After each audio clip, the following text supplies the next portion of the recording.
How's it going, man? How's it going? What's going on, fellas? What's What going it on? is? What's up? What's up? What's up? What's up? All right, so first, let me welcome everybody to secondary sessions. This is a little different than what we do or talk that talk. Um, we are a panel of secondary educators, and so this conversation is really going to be geared to what we deal with in our everyday, teaching situations, the pros and the cons, the good, the bad, and the ugly. But we're gonna have a great talk.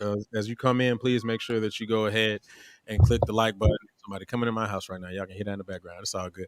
Please make sure though that you come in. When you come in, go ahead and click that like button, and then you can also subscribe to the network. All right. Okay. So first, let me before we get started in the conversation and the topics, let me go ahead and say this: the views that are expressed are not views that are garnished in the districts in which these men or all of us work in. These are personal opinions and anecdotal experiences that we have had, and we're just sharing our thoughts. Just wanted to put that out there. All right. Cool. All right. Quan, Derek, Cofield, you ready to do this, bro? Let's Yeah, go. man. Let's jump Let's in. get it. I'm gonna start right from the top, and we kind of gonna rock pretty basically like we do on a normal show, but we're gonna really try to go in. So here's the first topic: do you feel devalued? Yeah. Do you feel devalued? Kofi, I heard you go off first, so you got it. I mean, I speak for just about every band director, and I do mean just about every band director across the United States of America when I say that music education is highly devalued. Even programs that are established, known some experiences where directors have, discussed and expressed their, I guess, outlook, on administrations on their campuses, and parents and other students' outlook. Man, it's just not just the school, man. It goes all throughout the community, the parents, the students, and it goes a whole lot of other places. That's just the surface response. While I'll let someone else respond, so I don't just take up the whole show. All right, good. I'll interact. Go Yeah, ahead. You got it. man. So I do agree. I, I don't think anybody understands what a band director goes through except for the band director. They don't understand all the inner works that go in. From an audience perspective, they see a show. If you're talking about marching band, or they'll see a concert, they don't understand the inner workings. Students themselves don't understand it. After we leave y'all from a rehearsal, we going home and doing our own rehearsal with ourselves to prepare for the next day. Nobody really understands what you're going on. So I feel like it's just we're never gonna be valued for all the work that we do, man. It's just I think it just comes with the territory of teaching in general. So that's my intake on it. All right, Quan. I think both of you brothers kind of hit on it, but I'll be kind of different. I think it's yes and no, pending the region that you're in. I do agree if your program has been established, but it really boils down honestly to your administrator. Honestly, I think as the arts overall, we're always going to be fighting for our place in education. Period. In regards of fine arts overall. Period. That's not just band, but that's drama, theater, arts, so forth and so on. We're always going to be fighting for that uh, space in education, humanities overall. Um, what I realize is, excuse me, the devalue part is the only way you can show your value is how much money that you're bringing in, honestly, to the school. And then it's they start noticing, oh, y'all really doing that over there? Like I say, for those that don't know, I was blessed to have 9 seniors to receive $50,000 worth of scholarships. That's when like people started realizing, oh, like y'all really do that? Like that's what band do? I mean, and I'm pretty sure even with all of our programs, if we added up all of the scholarships that we've attained through our career, I guarantee it's going to be over $1 million. But because they look at it as, oh, it's quote unquote banned, it doesn't have or carries the same weight as your athletics or academics. when you could be stacking scholarships. So, like I said, it depends on what area, what region that you're in. But overall, we're fighting for our place in education. Um, and that also deals with, the core content and those standardized tests as well. Because, high test scores bring in more money. So, that's something that we're dealing with and fighting against as well. All right. So let me put this thought out here. And someone correct me if I'm wrong. And as it states in ESSA, the ESSA, music is considered a core curriculum, right?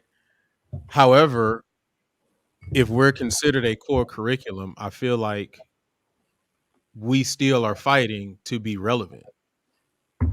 So how does that align? If we're a core curriculum, how are we fighting to be relevant in the in our space? I guess you want to say in the space of education, as Quan so eloquently put it.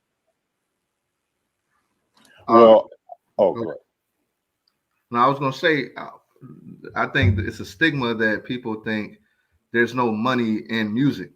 You think about you got kids that excel in math, they can go into an engineering path, and that they think of those subjects as money makers, as this is how you get successful.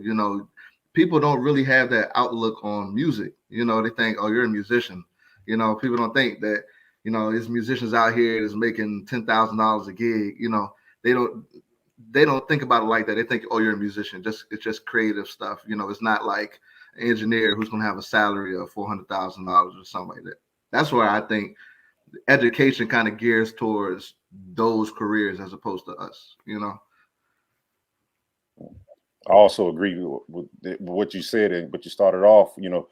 Kuan said the main thing it's the admin, and at the end of the day, music, we are not the bottom line of the school. That's with any business. You have a bottom line. With football, you have a bottom line. That's wins. With school, you have a bottom line. That's test scores and behavior. And at the end of the day, that's going to cause, that's going to win the fight.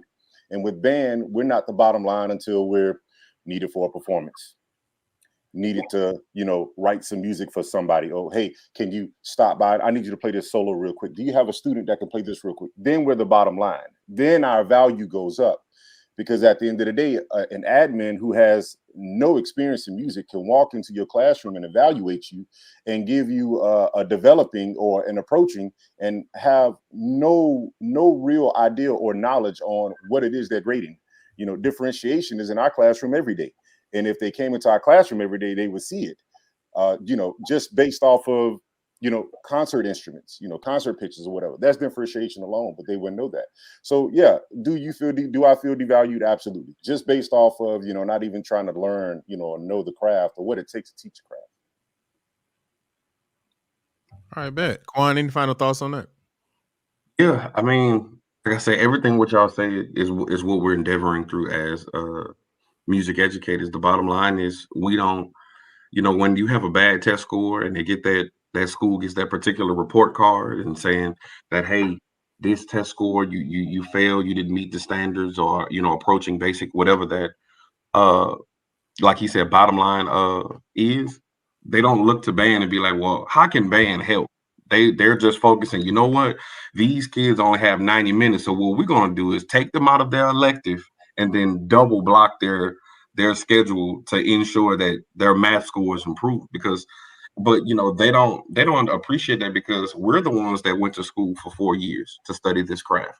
And they just look at us and, just excuse my language, they just piss on our degree to a degree. And they just devalue us as educators, when honestly it is our job to teach the child holistically, not just reading, writing, and arithmetic. Quan, you actually touched on something real quick and I didn't even think about. Um, when you're talking about devaluing, I'm also thinking about scheduling. Right? How many of us have been in a situation where our classroom became what we have been affectionately called the dumping ground, right? Where we're not necessarily teaching band the whole day. We're we have our quote unquote music appreciation classes or our music theory classes, and that random kid who can't sit still or who has issues or been fighting all day, well, let's throw him in the music class, he'll be all right. you know um Black so music. yeah, yeah, he beats on the desk all day, so that'll be perfect for him. Let's throw him in there, right? But I mean, in that sense, I also believe that is a way that we are devalued as well, and that's just coming from my anecdotal experience. I mean, have you all experienced any of that? Any of you three? Of course. Yeah, I would say, 'cause, I'm a relatively young teacher. Um, my first year, I had one class, I guess my dump class or whatever, and it honestly caused me anxiety every single day. I just really didn't look forward to that class. I loved everything else about it, man. But it's like you said, we're not teaching music in that class. If anything, it's classroom behavior management the whole day, just trying to keep kids from fighting each other, cussing all over the place, getting off their phones, stuff like that, man. And you try your best to form it into a band class, man. But some of these kids really have no interest in it whatsoever, and they're only in there because the guidance counselor put them in that class, and they won't let them out. Well, let me speak up for if there are any administrators tuning in on this, or anybody getting a degree in whatever the degree is in for becoming an administrator. There are some fantastic administrators out there, like mine. The brother is sharp, and he asks me questions on, what's going on in my classroom. How are you teaching this? Why are you teaching this? Is this supposed to look like this? So there are the good ones out there that are not condoning the whole dumping ground thing. I am a victim of the dumping ground. I have them right now. I got 3 stacked music appreciation classes, all of them 30 students. And every day we got to find in there, we got to go in there, you got to juggle, and you got to ride the unicycle and try to figure out how to make music relevant to a group of students that care nothing about music or band. All they want to do is put that phone in their face. They don't want to write. They don't want to read. So you have to find a way to make music relevant. So pretty much we're magicians and not musicians. But I digress. I still think there are some great administrators out there, man.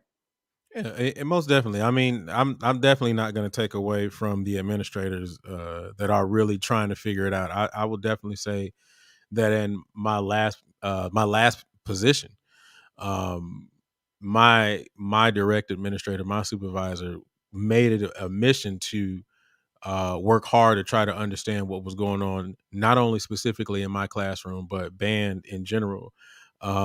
He took it upon himself to actually read what we have here, UIL. He took it upon himself to read the UIL documentation and understand what needed to happen throughout the year, the different contests that we had to perform in, that were not district mandated but state mandated. So I definitely agree there are some out there, um, but I think I also believe that there are those who probably don't care, and I know that or I feel that many of us run into those as well. Quan, I think you about to say something. Yeah, I do agree. That there are administrators that do support. Unfortunately, uh, not to generalize, but there are far few in between. And if you do have an administrator that is supportive, sometimes that's the diamond in the rough that we encounter. Um, and I saw this quote. I end with this. It says, educators, we don't leave bad students, we leave bad administrators. And so that's something that as an admin they have to consider too. Like we went into debt, going to attain these degrees, these advanced degrees, and we just want to teach. Honestly, I think that's what we're honestly, I hate to say, but begging for. We just merely want to teach. And just as important as math is, music is too, for those creative juices. So we just have to honestly begin, or if not more so, establishing that rapport with those administrators to show them, hey, this is what this is what band and music can do for the school holistically. But I also believe that honestly, we have to begin taking upon ourselves to honestly gain data and attain data as well, to show them like, hey, I had 9 seniors that attained this. okay, next year I have these amount of juniors. This is the projected amount. So over 4 years, this band program can have over $2 million worth of scholarships, but I need this, this, and this to be in order for it. And then maybe, we'll see some definite change. Absolutely. All right, cool. So let's get ready to move on to our next topic. If you're just coming in, go ahead and smash that like button. This is secondary sessions. So go ahead and smash the like button as soon as you come in. And then also make sure you subscribe to the Passion Is Network and turn on notifications. All right. On to the next topic.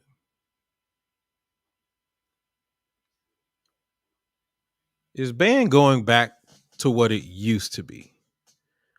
Is band going back to what it used to be? So I know, I'm the oldest person on here. So with that being said, though, I remember, I'm kind of gonna date myself here, but I remember what it felt like in '99, in high school, to be able to walk into a band program.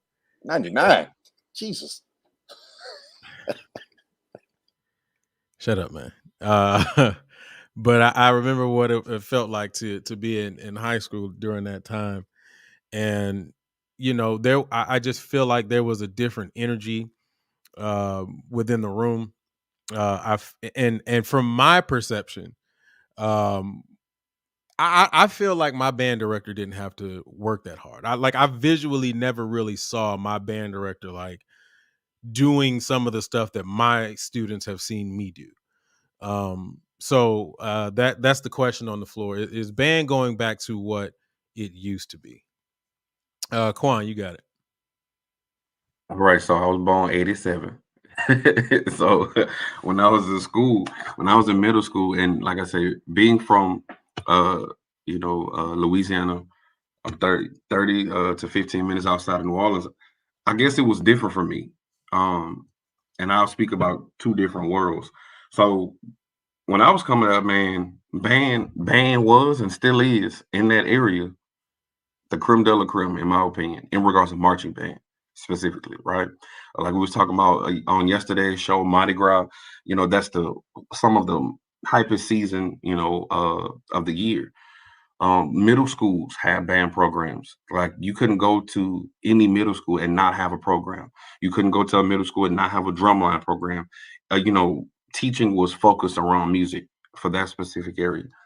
Now that I've gotten older and I operate in this field, being and residing in Texas, in urban areas specifically, I don't think is going back because I still see what's the word I'm trying to find? Like the uneven playing field from affluent to urban schools, from elementary music all the way to high school. So I can't say that it's going back when we're not going back and depositing and investing into the younger generation so that these high schools can thrive. So you said you graduated 99. Well, I have friends, brothers, fraternities, family members who marched for Jack Yates when it was like 93, 92, when they were a powerhouse. Family and friends, relative that marched for Willow Ridge Band. Say it again? No, I was just saying I remember those years.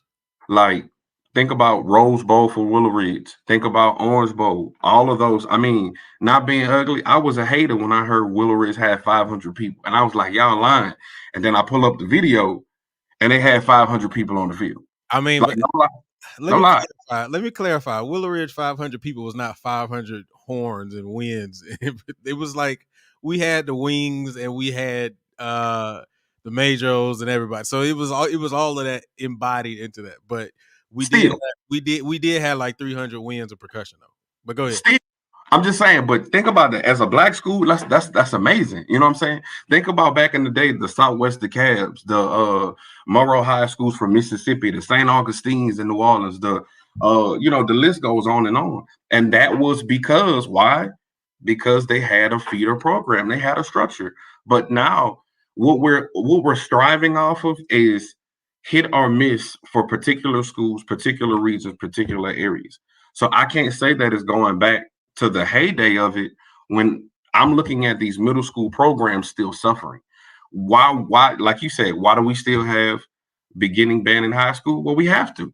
Why? Because some of these programs are incapable of establishing and developing a program. Why are the turnover rates like they are?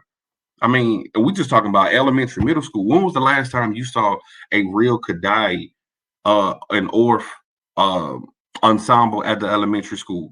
When was the last time you saw a recorder ensemble at the elementary? When did you last time you saw an competent, and like I say, I may be wrong, but a competent middle school in an urban area that was sustainable over the last decade? If you can show me that, hey, bro, I'll be wrong.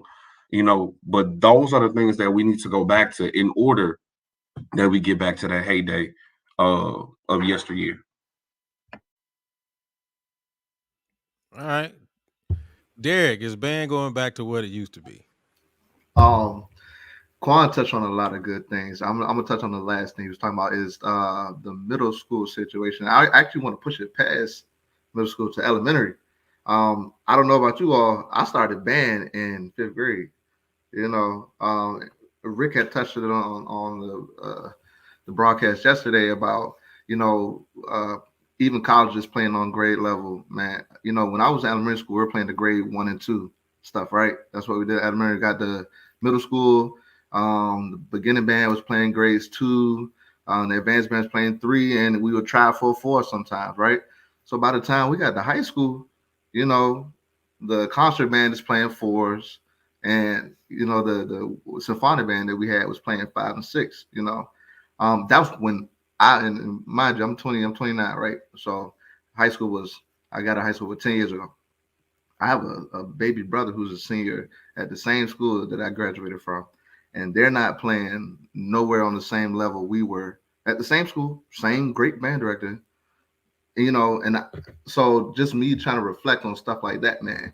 They get rid of these elementary school programs, so then you got to start beginners in middle school, and then half the time they don't try to support the middle school, which feeds back into the high school. Back in the day, or what band used to be, man, you developed a love for band at a very young age. It's kind of hard to do that when you're getting high school students and trying to start them in band.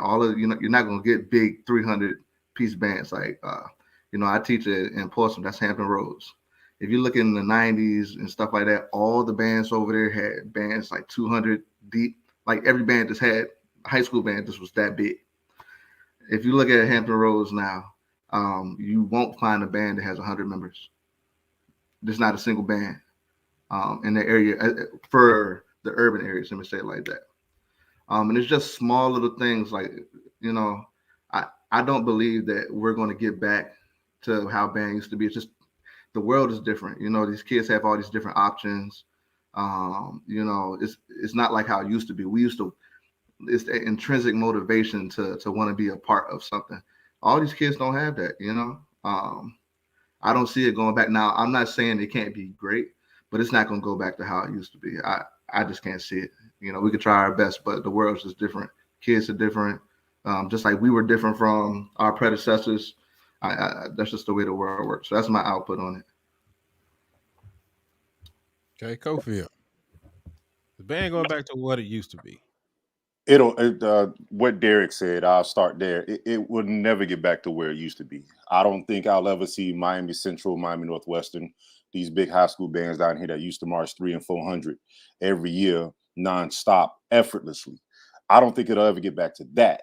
Do I think it'll get back to that culture being built of band, and not just marching band? I'm talking about symphonic and concert band. Will it ever get back to that level where you walk into a band room and you actually hear music education going forward? Absolutely. Because it is more than a handful of directors down here that, I mean, they really changed the narrative, man. Based off of what band used to be in Florida when I was graduating, it was, still hot on the scene. But like now, these young directors down here, man, they got it going, man. And I'm not just talking about, directors that look like us. I'm talking about other directors all across the county where I am. Since y'all ran y'all resume, I started band in the 3rd grade, and I went to a performing arts elementary school. And from that elementary school, literally the middle school is right next door, literally right next door. And we would perform with the middle school you name it, mainly every month almost. Even if it's a performance on our campus, it's a performance on their campus. And then you would trickle up. It was several high schools in the area, so you always had something to look forward to. Now, I don't know what the case is now across the country because, of course, I'm not there. But here in the state of Florida, man, there's a lot of directors that work together, and there is a camaraderie, that's built amongst each other, to where programs are being built from the inside out. And you won't see it a lot because why? Football, cheerleading, track, STEM, all these other programs and events and activities are around band. And like I said before, the only time band is valued is when they're needed. So is band going back to, is it ever going to get back to what it used to be? Absolutely not. I highly doubt that. And that starts with funding. But that's pretty much the long answer. Yeah, I agree. I don't think that band specifically is going to go back to what it used to be. Um, my thing is though, I think about this all the time. Like the experiences that I know I had when I was in school, um, are just experiences that I will never forget. And because of that, I don't know or believe or feel that a lot of the students now who are engaged, and I know there are a lot of directors who are working hard, so I don't take that away from them. But sometimes I feel like the experience that I had won't be the same as the students who are involved now.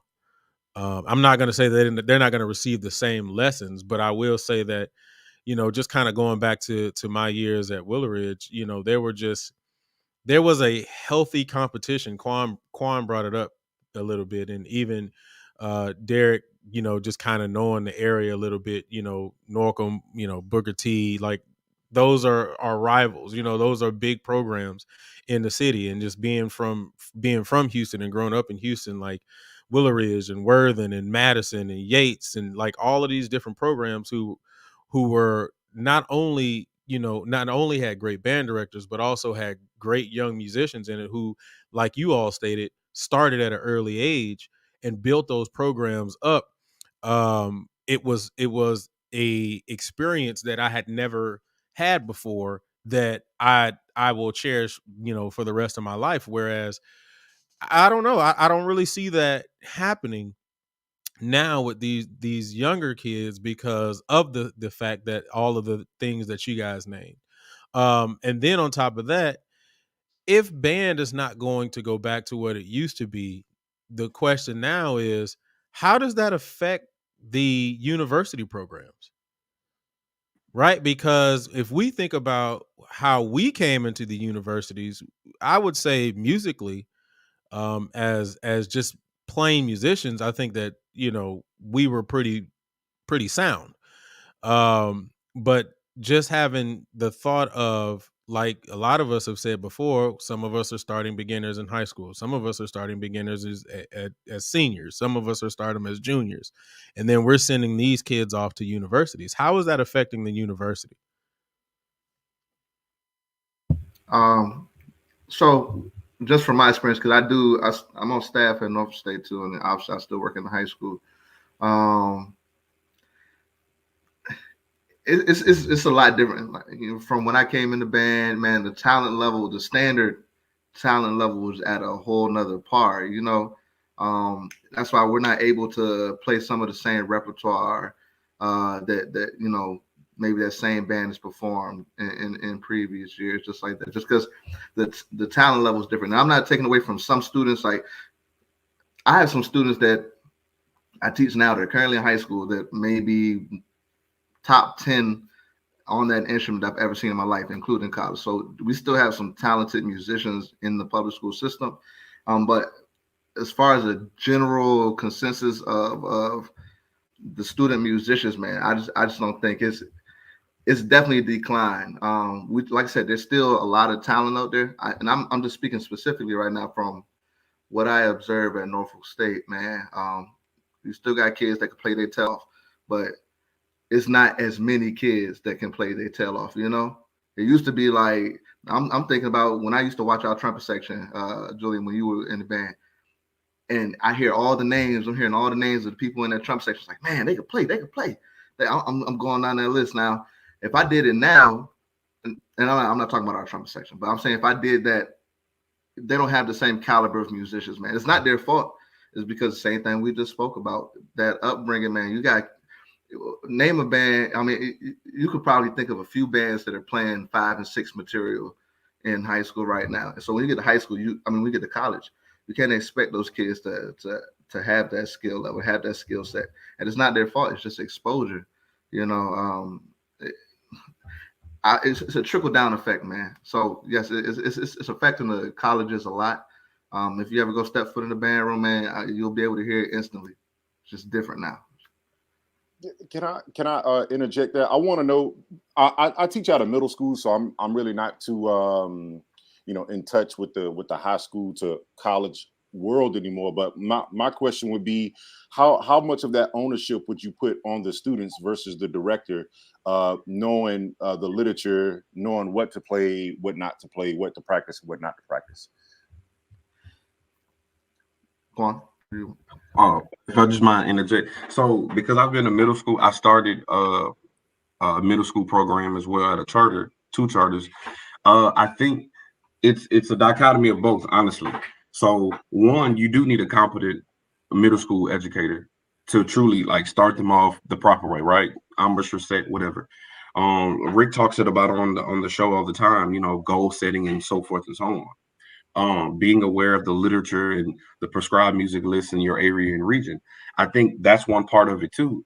But also, we're also dealing with the microwavable generation, honestly. So we cannot operate in the same old school teaching methods as we used to. Like, I need you to sit down. I need you to, position your embouchure like that, because their mindset is like, hey, bro, I got 60 seconds of a TikTok that catching my attention. Then I go to the next one. So how can I, keep their attention, making it fun while, teaching them the proper standards. And I think as an educator, and educators, we have to expand our horizon on the methods of teaching. So that's one. So then two, honestly, some of these middle school band directors that I've seen, they're just lazy, bro. Like I'm not speaking about nobody in particular, but they lazy. Like I go in there and I'm like, all right, so clap this rhythm for me. Oh, he usually clapping for me. So it's like, what I'm saying? It's that type of thing. So it's a dichotomy of both. We need competent middle school educators that honestly, that they understand their assignment and calling is middle school. Not, I'm trying to make this middle school like a high school blowing band. And so that's the mentalities that we in the conversation we need to also have as well. But go ahead, Derek, fam. Are you talking about who's to blame between the student and the teacher? And like I agree with Kuan, it's a half and half thing. And in some cases, some cases you have the greatest teacher on the world, trying their hardest, doing their best. I'm saying they're doing everything right. But sometimes you just have a group of students that don't want to work with you. You've tried every technique to try to connect with them. Sometimes you have students like that. But you talk about selecting repertoire. I think that depends on the culture of your school at that time, because you can select some appropriate repertoire, but if students have no interest in it, they don't go home and practice it. So say you pick something that's on level with the band, what level your band can play on, and you pick something and students aren't interested in it. It's something that they can play. They just have to practice a little bit, right? You have your little plan of action for how to approach the rehearsals and everything, but you've been stagnant. You've tried everything in the world. Some of the kids really will just only practice when they're in the band room. So I think it's a half and half battle, man, but it's definitely a lot of variables to go with that. If you don't mind me interjecting one quick second. So, but my question is, when you're selecting the music, okay, so just say you select 6 songs that you say, okay, these songs are on level for this particular ensemble. Honestly, what I do is I play all 6 of them for the kids.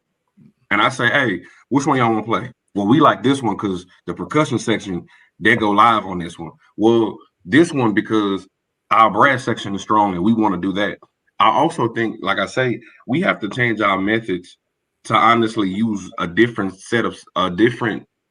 approach of psychology to get these kids honestly to push them where they need to be. Because if it's a song that they don't want to play, they're not going to play it. But also we have to ask ourselves, is this song culturally relevant to the people that I'm playing it for? How can this song relate to some of the things that they're listening to? Are these songs, do they have the objectives that I want them to attain before the end of the year? All of those things that we have to ask ourselves. And like I say, these methods I learned from other seasoned teachers. Like I know a student from Woolridge, she told me straight up that at the end of the day, they play, down home blues and stuff like that as well. But they had specific standards that they had to learn first before they learned anything else. And I think when you have a group of kids that understand the assignment, so to speak, that they're gonna fix this before they get to the fun part. And it's just about earning your keep in the band program. All right, bet. Cool, man. All right, let's keep it moving, man. Welcome everybody to secondary sessions. I'm glad I ain't say talk that talk. That was good. All right, as soon as you come in, go ahead and smash that like button, man. The comments is going crazy right now, so I appreciate all the comments. Y'all go ahead and smash that like button. If you're in the comments right now, go ahead and hit the like button. Also, please make sure you subscribe to the Passion Is Network and turn on notifications.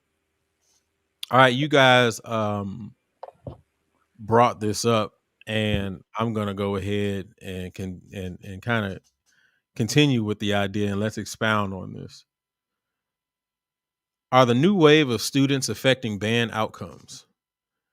Are the new waves of students affecting band outcomes? Derek, you got it. I'm just gonna say a hard yes. Definitely, man. I think the students nowadays, like I said, it's not. I don't ever blame it on this. Just the way the world is. But it's a different kind of motivation that they have, man. And there's so many different options. Like we grew up with cell phones. We didn't grow up with, all this like TikToks and all this stuff, other distractions that come into your life.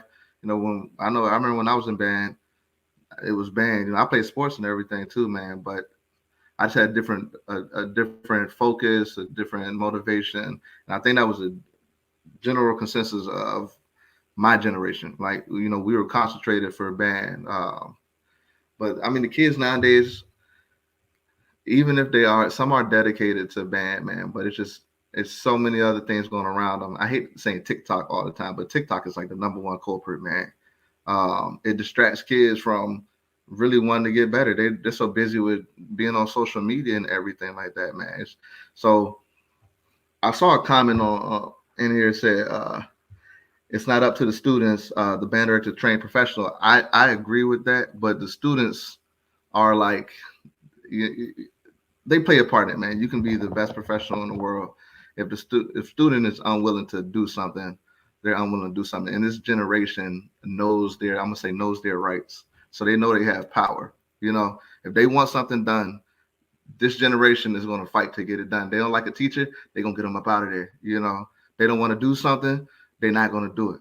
And they know that they don't have to do it. It's not like back in our days, if the band director said, I need you to have a seat, guess what you was going to do? Sit down. Nowadays, why I got to sit? Why I got to sit there? Okay, I'm going to sit over here. It's just the attitude of the generation because they know they have leeway in the classroom setting. So yeah, students definitely changing the outcome, man. It's just a different mindset now. Cofield, are the new wave of students affecting band outcomes? Well, I'm gonna ride right off of what Derek said. Absolutely. TikTok is a beast. I found myself making a rule now in my band room that if students want to use TikTok, the only way you can use TikTok is when we're about to perform or, we're about to run like a last run through of a piece from top to bottom. You could make a TikTok off of that or, something like that. I'll allow it, because, I'm not just going to completely take it away from them because that's what they know. when they with me, I'm not about to turn them into robots and program them to say, no, you just absolutely can't do that. No, you give, I give. But the biggest thing is, I mean, we all know that this generation are a bunch of followers, from inside the school to outside the school, to church, to community, to the homes. That there are a lot of followers. A lot of them don't have their own minds. Granted, I have plenty of students. Me by myself, I have plenty of students that who are their own person. Particular, I have a trumpet player. He plays soccer. Him and his friend play soccer. His friend came to the band first. His friend is no longer in band, but the kid is. And now he's my first trumpet player. So, he was able to have his own, mind and do his own thing. So is the whole entire new wave affect the band? Yes. Is it all negative? Absolutely not. But a lot of the kids are just followers. And they really have to understand and know that band or music in general is the one subject in school that's guaranteed to get you a scholarship if you can grab onto it the way you're supposed to. But that's a short answer. Kuan. I'm gonna go a different route. I wouldn't say the new wave of students. I would say the new wave of parents, in my opinion. The reason why I would say that is because kids gonna be kids, and I work at a predominantly Black school, and I see those kids, real talk, those hood kids that are active. You know what I'm saying? And they're one way in one teacher's class, but they're completely different in another teacher's class, and it has nothing to do with the subject or content they're teaching. It has everything to do with the relatability of their teacher and how that teacher approaches them. So that's number one. So kids are still moldable, and kids, regardless of the environment. Now, of course, the environment, they have to adjust and adapt, so forth and so on. But honestly, in my opinion, for me, it's always the parents. Like, it's the parents that's like, nah, you got to come home and watch your siblings. It's the parents that's like, no, you're not coming to band practice today. And the student will be like, why? Well, you didn't clean your room. So your punishment is, I'm going to take you from something that you like just to teach you a lesson to show you who really rules the house. Mr. Mitchell don't run my house. You know what I'm saying? It's things like that. So it's not the students. It's really sometimes the parents. The parents are so disconnected to where sometimes they don't see the value in what they're doing. I have kids right now. To your point, Derek, you said they only could practice at band practice or during school. Well, for me, that's only because I've heard parents say, "Man, they're not practicing that in my house. I got to go to work. I'm going to sleep. I don't want to hear that mess." And so, literally, you stifle or stunt sometimes the growth of the student because of a selfish ambition from the parent. So those are the things that I deal with. So again, for me and my experience thus far, when I've had supportive parents, my band program thrive. I've seen parents excoriate their kids. You need to support him. You need to practice. You're not practicing right. You need to do this. And that student the next day was on it. But then I also had those parents that was like, "Nah, you're not about to practice," and they only were able to practice in the morning and then in the afternoon. Yeah, that's a very interesting thought. And that just kind of takes me back to a lot of the situations that I've dealt with in a lot of different areas. Parents, it's really interesting how you can get a set of parents that are like, "Hey, I'm with you 100%." I'm gonna make sure they practice at home. But then I've had them same parents, Quan, that were like, no, the only place that this kid gonna practice is at this school, because he ain't bringing that to my house. I got a newborn and blah blah blah and blah blah blah. I'm like, man, look, we can figure out something. I tell the kids sometimes, if they play trumpet, put a sock in your bed. Let's figure it out. Go outside, do whatever it is you need to do. And even sometimes the parents will still give you pushback. So I definitely agree with your sentiment on that. But I also do kind of feel like students are definitely different. I think, and I can do this. I think this thing right here has destroyed a lot of students when it comes, or just education in general, just because of the fact that the access to that is just different. I saw somebody put it in the chat, but I mean, this is just a reality for me too. When I was in high school, that was the age of the beeper. You know, I had a beeper my senior year, you know, so hey, y'all be quiet, man.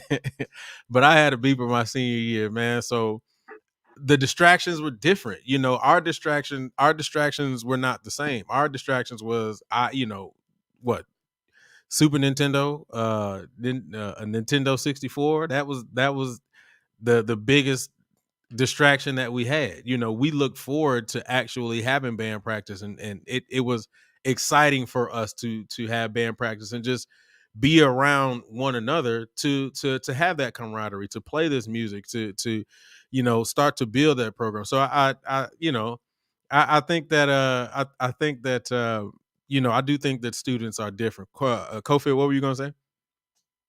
No, I was gonna say I had Snake on the on the old Nokia cell phone. That was my distraction. Yeah, see, and even well, first of all, I was in college when that was. But anyway, but even in that though, it wasn't as major of a distraction as social media has become. And just kind of going off of what you were saying, Cofield. I tell my kids all the time, like, and this is back when I first started teaching. Well, not first started teaching, but when what was it? Not Snapchat, not Instagram. What was the first one before all of that? Where you could only put Facebook. up Black no, Planet, no, MySpace. no, the one where you could put up the little 20-30 second clips. Vine, Vine, Vine. Vine. yeah, Yeah.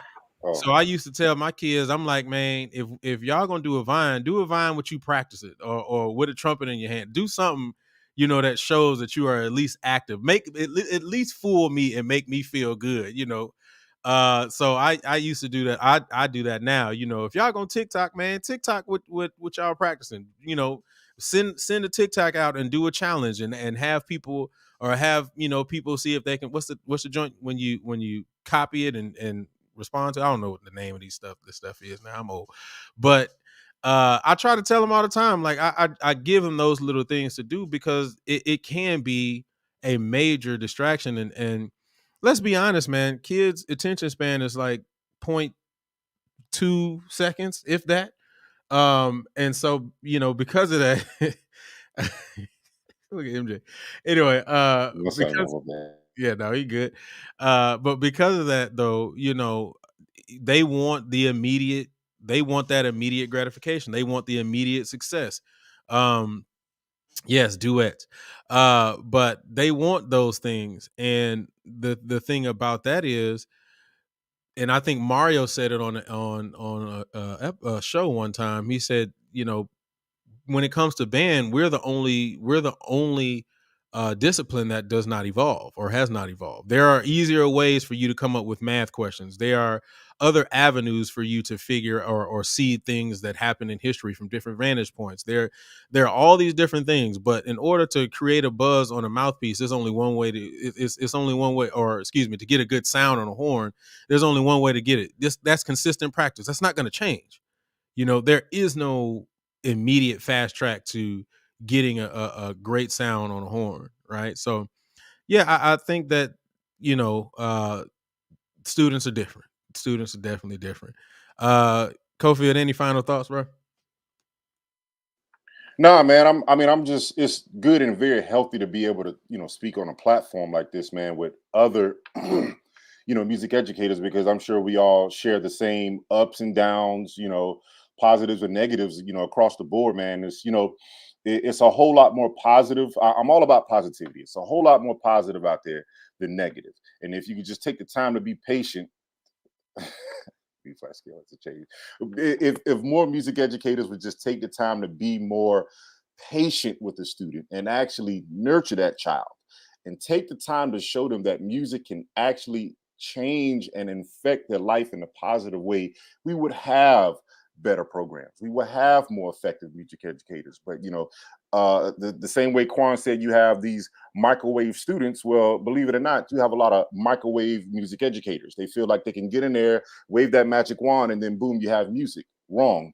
And at the end of the day, man, I really believe that a lot of music educators, I know some personally who will remain unnamed, need to go back to school. They need to go back and take a couple of education courses and music theory and sight singing courses to get their skills up. Because at the end of the day, it's going to affect the child. I can't remember if it was Quan or Derek that said that about it being on the music educator, man. So I just want to let just for my closing statement, just say that it's way more positive influences out here in these band rooms than negative. And I would like for Julian, hopefully one day we can have this conversation with a mass room of just band directors, man, just telling good news, feel good stories, man, because I think we need it in this day and age with these new wave of students.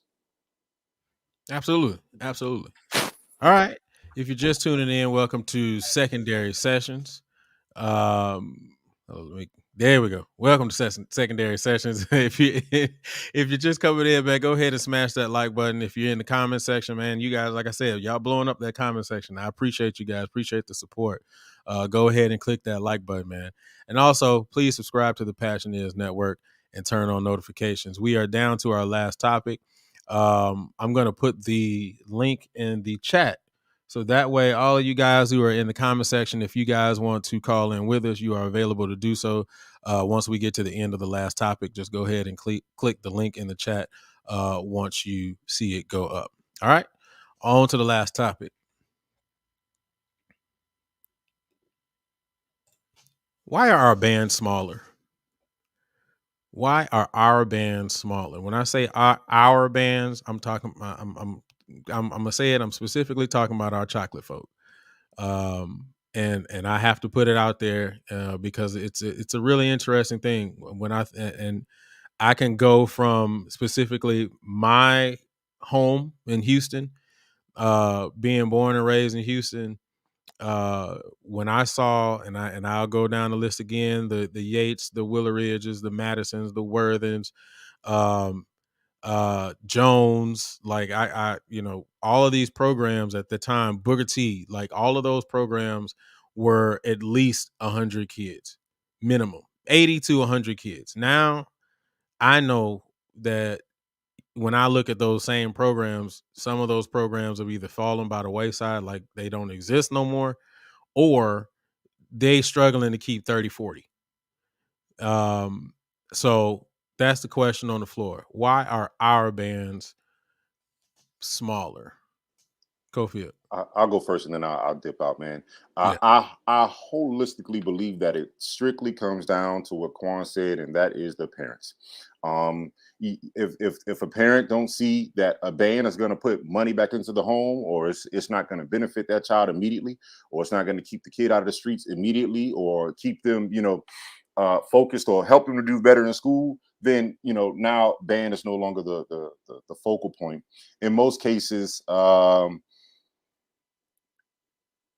it goes back to the kids being followers, and a lot of times it hurts because you may have a great band director at a school and they may be a fantastic music educator, but that student won't cling to that because they're following either what their friends are doing, or they're listening to what their parents saying not to do, or why you're not going to football practice, why you're not at cheerleading practice, why you're not at track practice. Forget band, put that instrument down. It costs too much. It take up too much time, and then, they're hit with so much negative things. So bands are smaller because of the community. And if I could just nail that down, that's pretty much what it is. There's a community out here. There's a school out here called Glade Central High School out here in Belle Glade, Florida. This school used to be a powerhouse in the state of Florida. FAMU and Bethune-Cookman bands were built around this high school.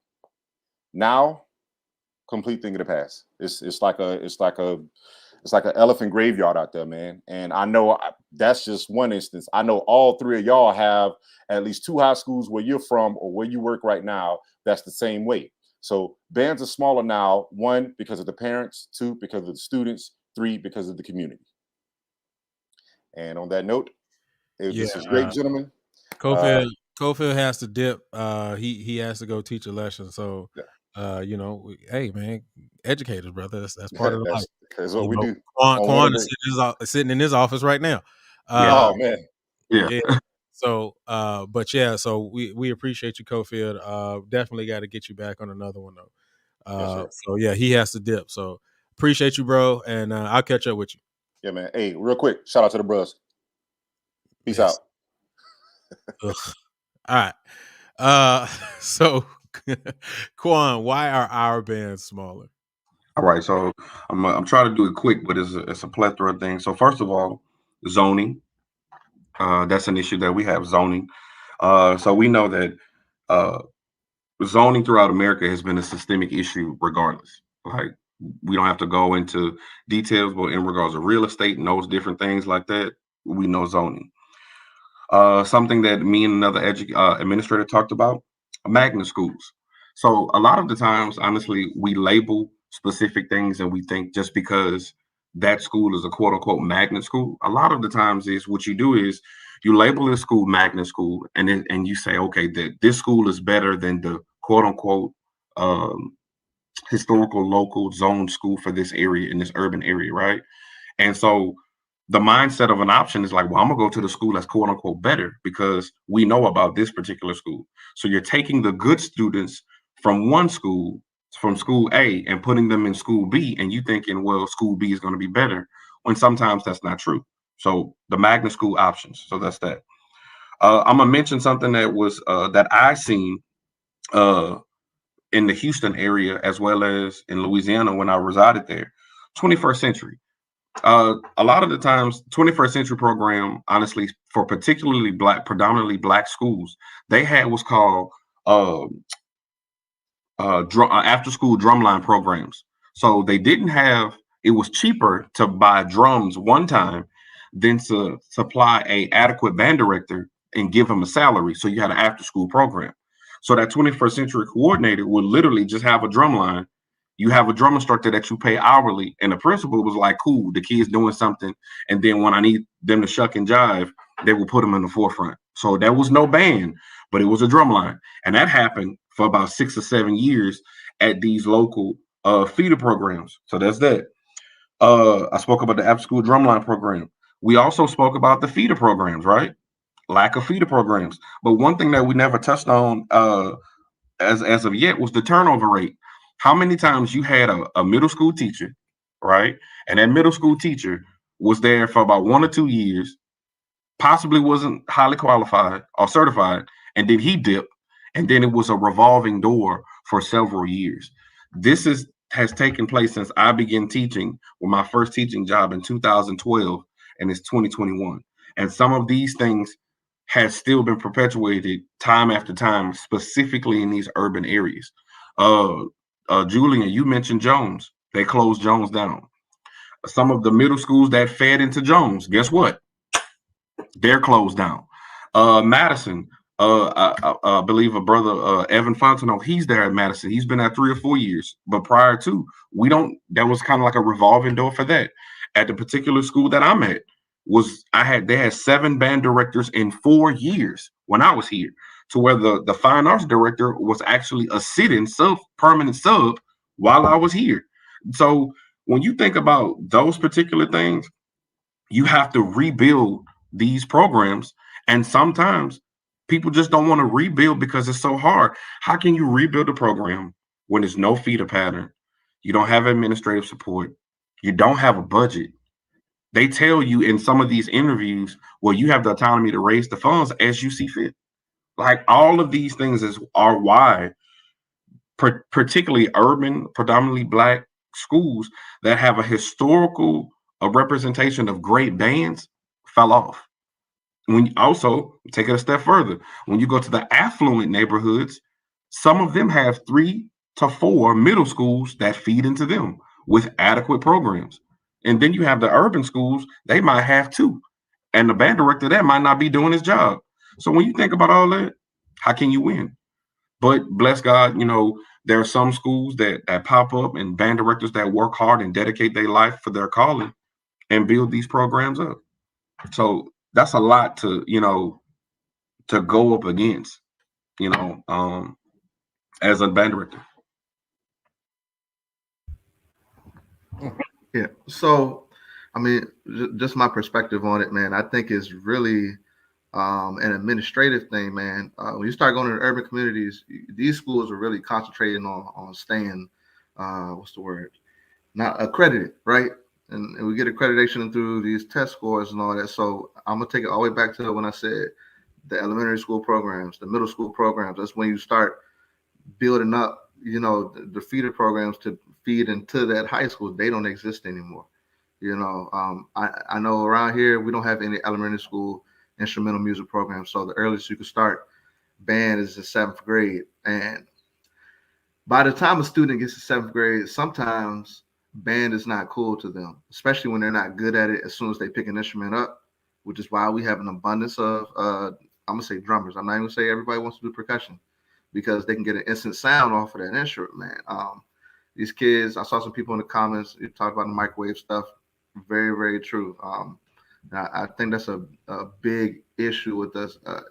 For me, though, the fact that the administration took these elementary school programs out, though, I think that's the biggest reason why we won't even. I don't even think we're going to get back to having big programs until they do that. You can't really. The feeders are the most important thing because we don't recruit, right? High school programs don't recruit necessarily like a college would. We're not going to go out to the community and just we don't recruit to a certain extent, right?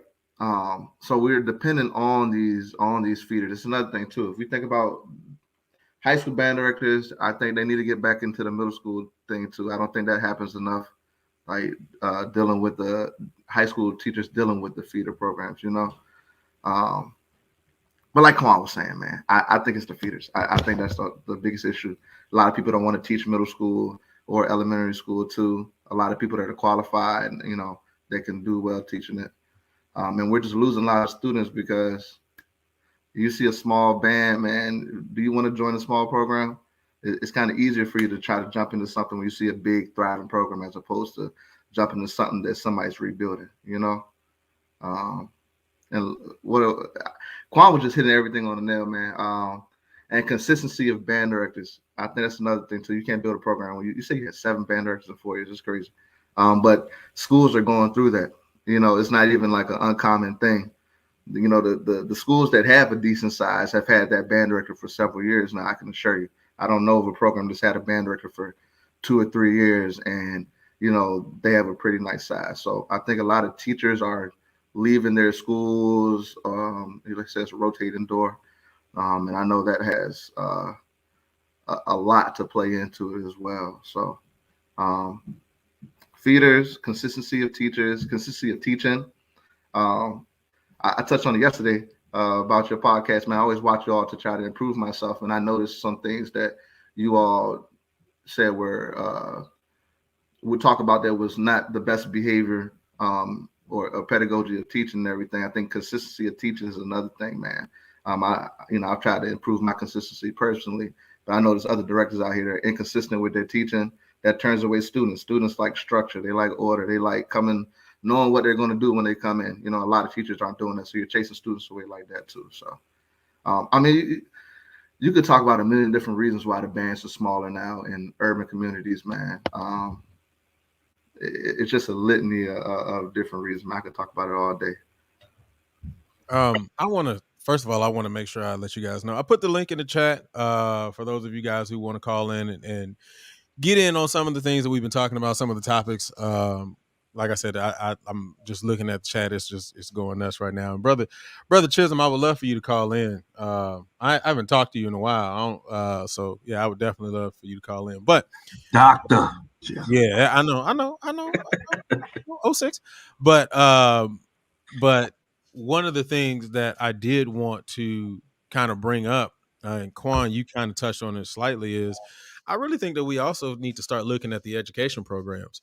Because there is this ice cream dream that we have, because when we leave our, quote unquote high school program or whatever, and then we get into the university sector, we start thinking, all right, I'm gonna get this big old band. I'm gonna get this 5A school with about 100 kids, maybe 150, and we're gonna be blowing, and that's the thought process. But then the reality sets in once you walk across that stage, graduate, the fanfare is over. Now you got to get that job.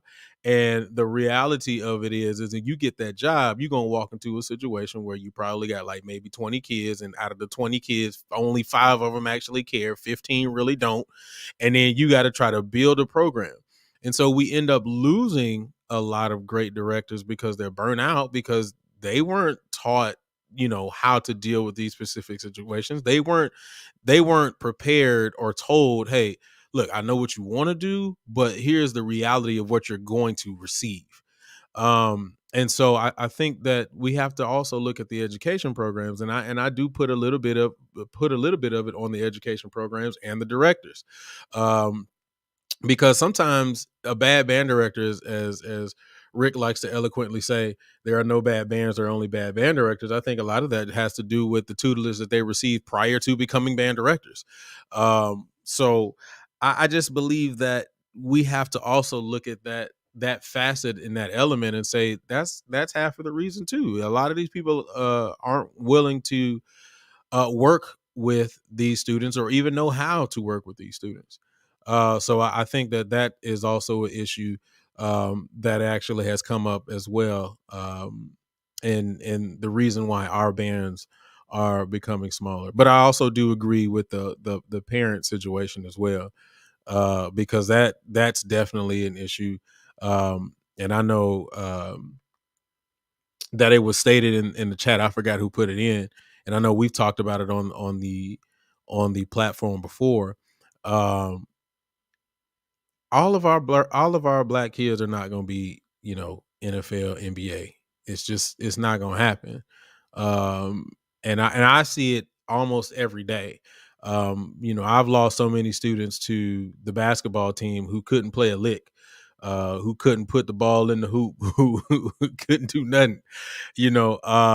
And I've seen that happen, but I've also said that there is no wide world of band. There is no, you know, without a shadow of a doubt, Wednesday night is going to be the National Association of Band. It's not there. And so parents don't see that, and so they don't see band or music in general just as being lucrative, unless you are a rapper or a singer. So those are my thoughts. Any thoughts on that, fellas? Yeah, for me, I think we also have to educate the parents too. Um, to inform them of the opportunities that not just band, but being a musician can bring. It's a life lesson that honestly, at the end of the day, if you don't get a job, or you can go play for a club, a gig or whatnot, there's still something that can be done overall, not just from an education. Because many of my parents honestly thought, well, if they're in a band and then they go to band for college, they have to be a music major. Nah, those are the little things that honestly they just didn't know. But when you start looking at these specific numbers on what these universities are willing to give these students to attend school for 4 years, once they start seeing these numbers, I mean, I think it can be changed, but we're going to have to change our method of teaching from not just the child, but the parent as well. Because some of them are unfortunately just uninformed. I agree. Can I add something? No, you good. Go ahead. I forgot to touch on one thing, man. I'm seeing some people mention this in the comments. Is registration of students. I mean, like their schedules and everything like that. Me. I can only speak about my personal experience. I've had students. Some of my best players aren't able to get in band class their junior and senior year because of registration. And sometimes they'll just stop doing band because they're not in class anymore, or they weren't involved in marching band, they weren't interested in it, which is fine. But when you start having registration, I've had students that are freshmen in high school. I used to teach in middle school, so they made us teach middle school and high school. I've had students that I taught at the middle school that would come to high school, and I wouldn't see them in band anymore, and I'll see them in the hallway when I'm just walking through the school. So, hey man, I thought you went to another school. It was like, no, they just didn't put me in band this year, and they would never be back in band. So I think registration or class, however the class blocking is, I think that plays a big part with retention of our students coming from the middle school level to the high school level. So I think that's also a big thing that's changing in high school. All right, bet. All right, let's go ahead and take some calls in here. There we go. The great What's Doc. going on, brothers? How y'all doing? How's it going, brother? Oh man. All right. Hey, thanks for having me, man. Look, Derek, you just said a mouthful, brother, because I was just gonna get in here and talk about that. I promise you I was. Cause at the school district that I work for, like we went back. Let's go back to the early part when we talked about certain programs. Like you said, Kuan, you said you were in Houston, or Luke, one of you guys were in Houston or whatnot.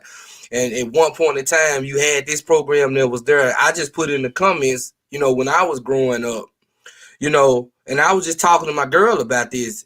There was a point in time in the city of Memphis where every single program had some type of feeder to it, right? I mean, it was connected, right? When I was growing up, you had your Fairleigh high schools, you had your Westwood high schools, you had Hamilton, you had Mitchell, you had Melrose, all these schools were like prominent schools.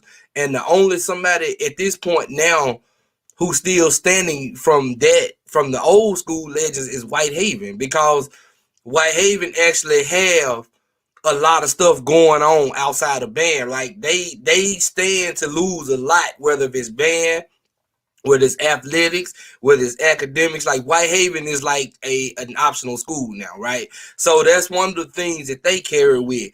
Now, Derek, when you mentioned about the whole scheduling piece, and I think Charles Connor had said it inside of the chat as well.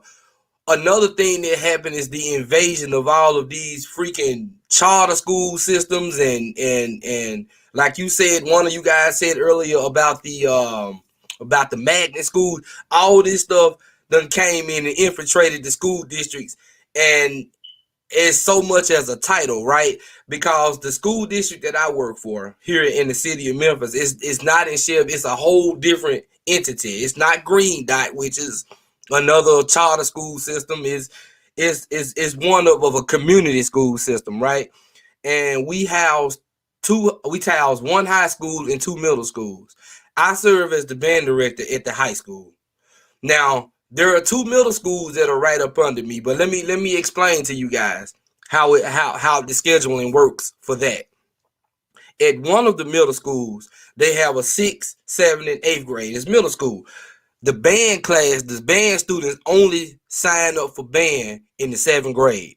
So in the 6th grade, they have art, something like visual art or something. In the 7th grade, they get to take band. In the 8th grade, they put them in something like another PE class or something, right? Something that's totally irrelevant to the whole band curriculum. So all those 7th graders that you had that were in the band class, they're not going to be interested in band by the time they reach the 9th grade. So the high school suffers from that school. Now, let's talk about the other school.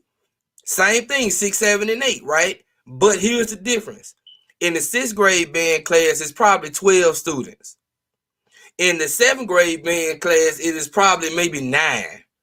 In the 8th grade, it's probably 8 or 9. But that's three grade levels of band, right? What's the problem? Now let's talk about this teacher's other schedule. They got 3 more classes, which is a class that is known as general music, which houses 80 to 90 students.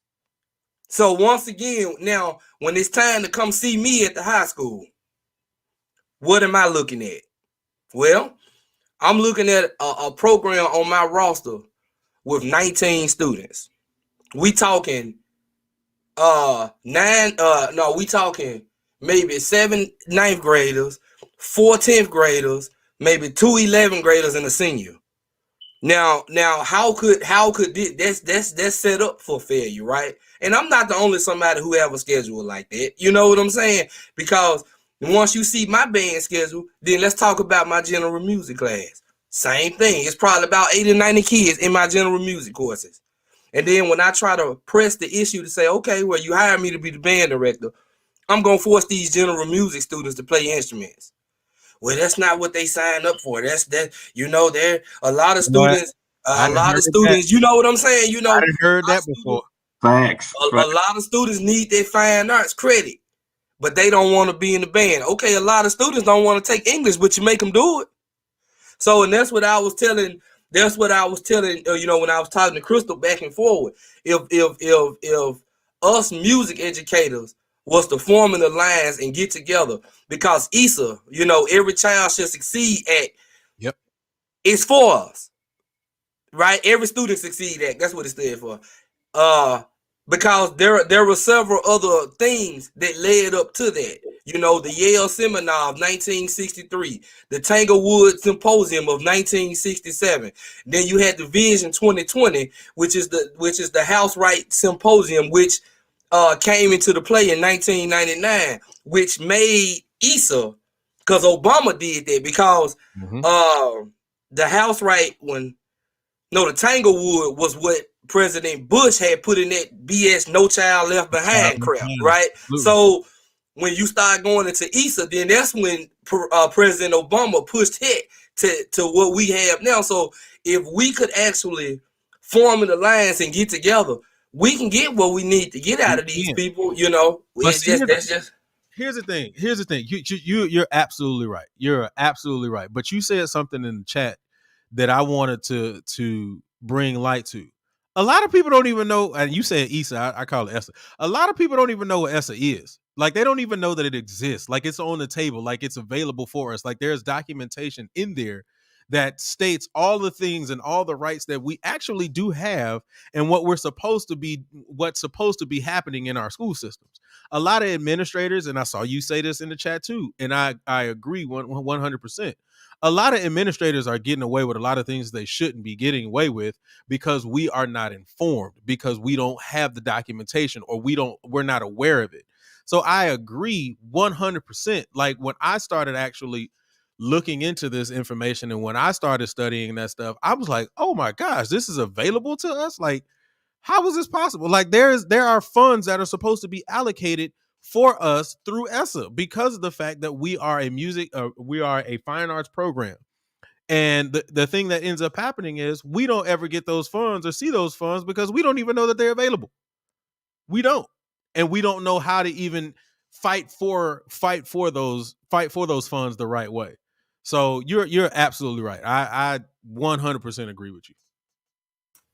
Exactly, and Crystal said she was right. They would mess around and they would fire you and hire somebody who would do the job. And that's what's been coming in our profession.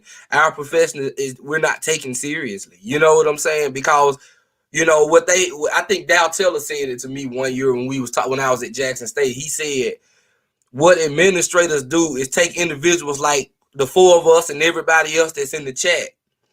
They would take something that we love to do and they will pimp us off something that we love to do. And we, because we love to do it so much, we're not chasing our worth. That's what we're not doing, because we love to do what we do. Man, if they're one of the most powerful thing ever, man, because he told the truth. You know what I'm saying? Let's be real here. Let's compare.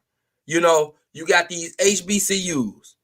Chances are you go to an HBCU, you're going to be either the director of bands or an assistant director. You're going to have a full load of applied students. You're going to be teaching courses, whether it's one of the theory courses or one of the sight singing, ear training, or oral skills, or some small chamber ensemble. You're going to have all this stuff on your plate in the midst of still being the band director. But if you was to take your tail, like in your case, you in Houston. So if you go to the University of Houston, that director of bands is exactly what he is. He's a director of bands. He ain't teaching nothing else. If that person is a theory teacher, that's exactly what that professor is. He's going to teach theory, right? If that person owns the saxophone studio, no clarinets, no double reeds, no flutes, he's going to be the saxophone. And if they got enough money, he's going to be specifically alto saxes. This one's going to be specifically tenor saxes, right? I mean, it's what it is. And then and another thing in our field, because I did research on it, like Ohio State, everybody talk about how much tail they kick on the field, but their director of bands, all he do is just facilitate. All his assistants do everything else. They have an animator who actually draws them shows online for them. So they have all these different facets. But if you come to us, we are the director of bands. We are the Professor of Theory. We are the woodwind, not saxophone, the woodwind studio or the brass studio. We are a bail bondsman. We are Cashnet USA. We are Dillard's. We're Kroger's. We're Food Line. We big brother, big sister, auntie, cousin. We are counselor. We are the doctor. We're their nurse practitioners. We're everything for a measly $42,000 a year. Man, you said the thing that I think we said it on the show the other day when I said, do we need to think about how we look at our HBCU music education programs and restructuring how we do it? Because that's absolutely right. When you have at a predominantly white institution, a director of bands, like you said, a director of bands, but then you have the athletic band director, which is the marching band director, and then the athletic band director has assistants. You know what I'm saying? So, but then when you get to the HBCUs, yes, you're absolutely right. The HBCU director of bands is the director of the university bands, is the director of marching bands. He can be over the small ensemble, he can be over the jazz band and everything other than the sun. So you're absolutely right. You are absolutely right. 100%. I only got my soundboard hooked up. I ain't even put my church. Pass the plate, bro. I don't have my soundboard up. I should have put my soundboard up. But yeah, man. Any other thoughts you got?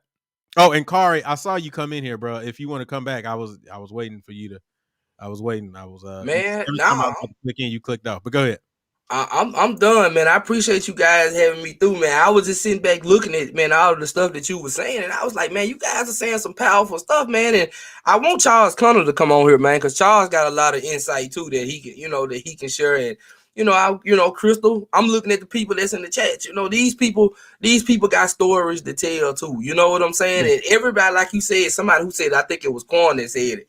Everybody's stories are related.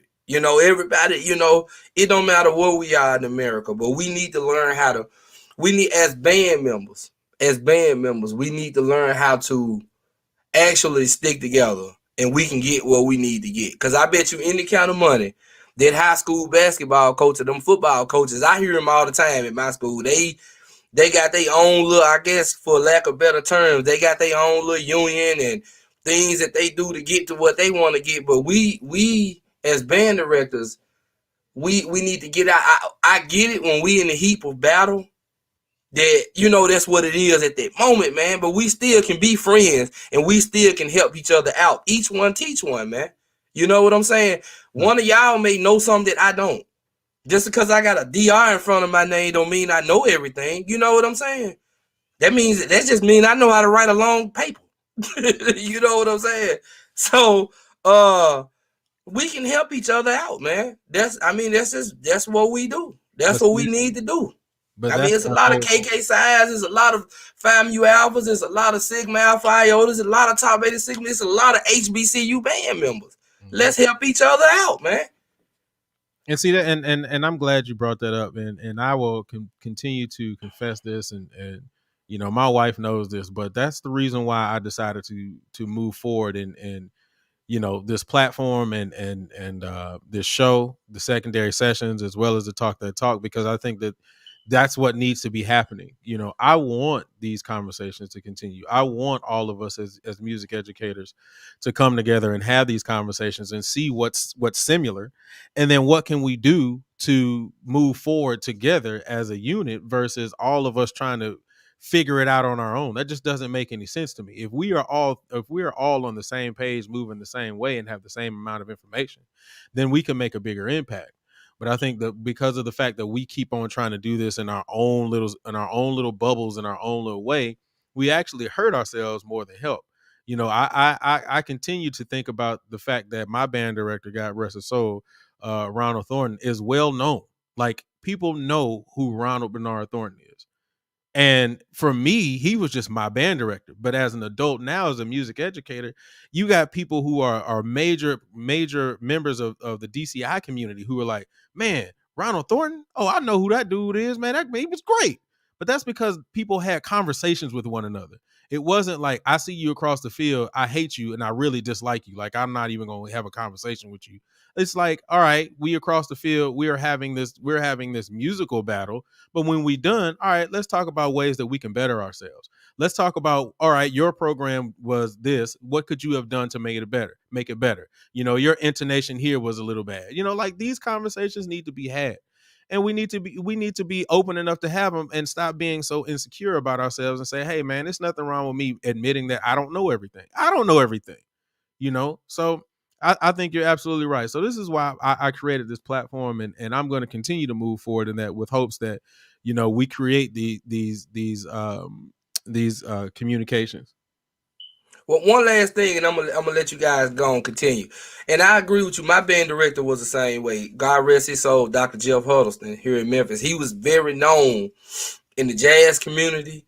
He did things with us, like he introduced us to, you know, in case you guys didn't know, it was like all West Tennessee and well, that's regional stuff. You know what I'm saying? Where we actually competed with, you know, the other races, so to speak.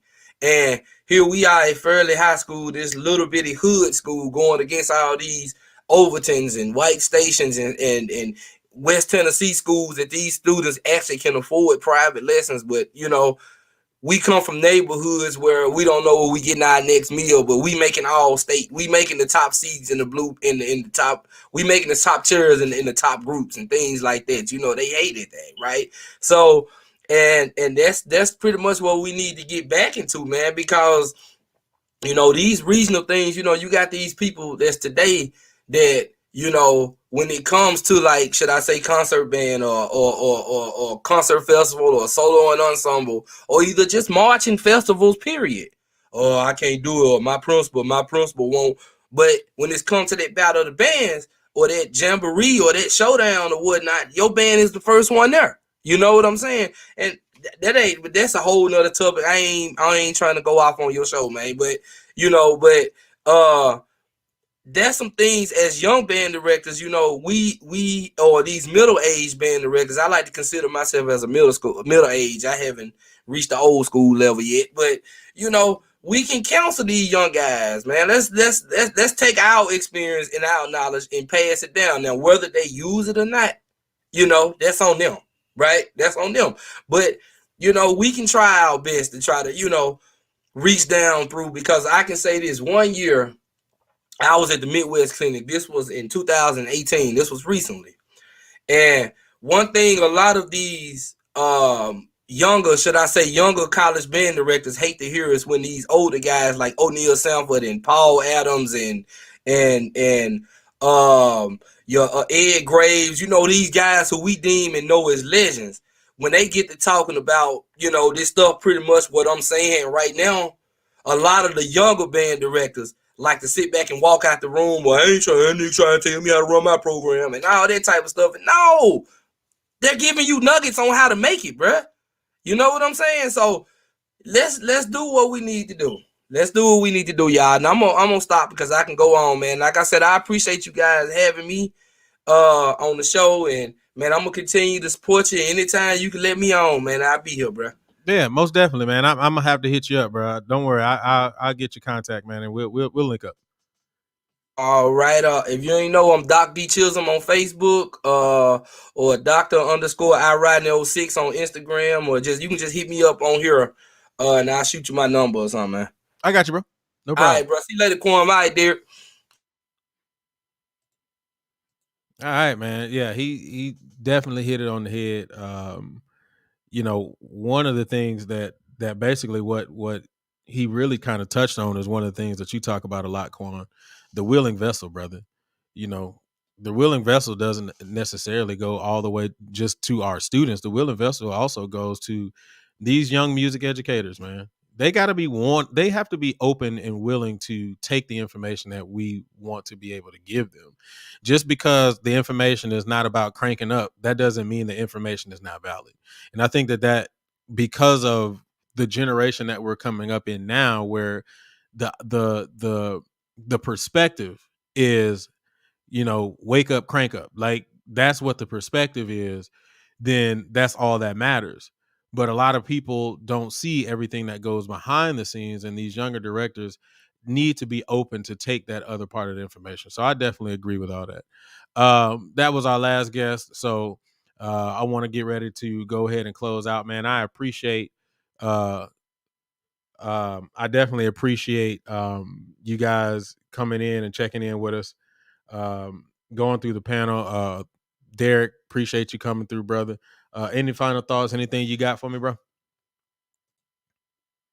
I'll be real quick. I just want to touch on the last thing you said, man. If anybody else is listening, because I'm one of the young band directors, that you're referring to. I'm still within almost my 4th year now. So man, I just wanted to speak. We gotta get the pride out of the whole situation, man. I think one of the best things I ever did was listen. I constantly understand that I'm not perfect. When you get out, especially if a pretty good musician, you think you're just gonna be the best band director in the world, and that's not the case. You're gonna make mistakes and everything when you get up out of here. So just listen, man. Get you a mentor. Get mentors. Take the knowledge that you want.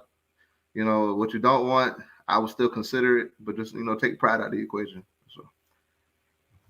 Word. Kuan, any final thoughts, bro? Be so slow to speak, quick to listen as a band director, man. And I think everything will fall into place. But we as band directors, we truly need to understand our calling. Like, this is not just a job, this is a calling. And we need to value ourselves as that, and as such, that the precepts that we're teaching and seeds that we're dropping in these kids' lives, they're going to produce fruit. So you want it to produce proper fruit at the end of the day.